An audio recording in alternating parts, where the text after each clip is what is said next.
కొంతమంది బ్రదరన్ సంఘాలకు చెందని వారిని అనగా పిల్ల వెంకటరత్నం గారు, సిద్దిపేట ప్రకాష్ గారు, పిఏ స్వామి గారులను పిలుచుకొని వాడుకుంటున్నారు మన బ్రదరన్ సంఘాల వారు. ఇది సరి అయినదేనా? పాల్గాంధీ గారు.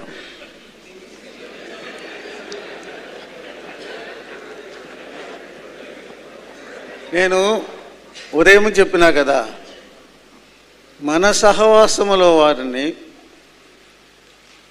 మన సంఘ కూడికలకి మూడీ గారు, స్పర్జన్ గారు అటువంటి గొప్ప భక్తులు వచ్చి విన్నారు. మూడీ గారి సంఘానికి హెన్రీ మూర్ హౌస్ గారు పోయి వాక్యం చెప్పారు.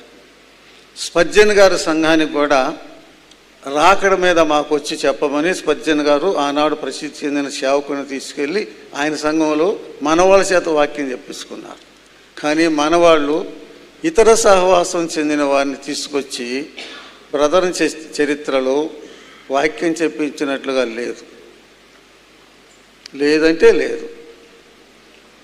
అంత మరి ఇక వాక్యం చెప్పే ఇక ఎవరు లేరా? అంత దీనస్థితికి అంత దిగజారిపోయినాయి ఆ సంఘాలు. ఇప్పుడు చరిత్ర ఏంటి? ప్రపంచమంతా వణికించారు. ఇందాక చెప్పుకున్నాం కదా, the man who move the world, move the man. ప్రపంచాన్ని కదిలించిన వ్యక్తిని ఒక చిన్న యవనస్తుడు ఏం చేశాడు?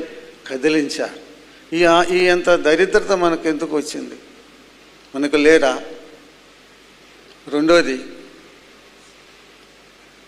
వారు మనది కరెక్ట్ అంటారు కానీ మన సంఘం మన దానితో కలవరు. కారణం ఏంటి? బ్రదర్ సిద్ధాంతం కరెక్ట్ అంటారు. మరి కరెక్ట్ అయినప్పుడు వారు కూడా దాంట్లో అనుసరించవచ్చు కదా, మరి ఎందుకు అనుసరించరు? ఇది చాలా విచారకరం. నీ పిలవకుండా వాడుకోకుండా ఉండటమే ఉత్తమం.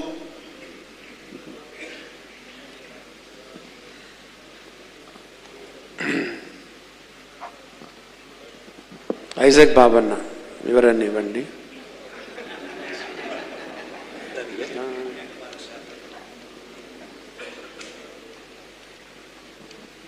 పాల్గాంధీ గారు చెప్పిన ఆన్సర్ సరిపోలేదా? మీరు కూడా బలపరచండి. బ్రదర్ల సంఘాలలో ఉన్నటువంటి సేవకులను మాత్రమే మన సంఘాలలో వాడుకోవడం అనేది వాక్య క్రమం మన సంఘాలకు ప్రయోజనకరం. వేరే సహవాసాలలో కూడా గొప్ప గొప్ప సేవకులు ఉంటే ఉండవచ్చు.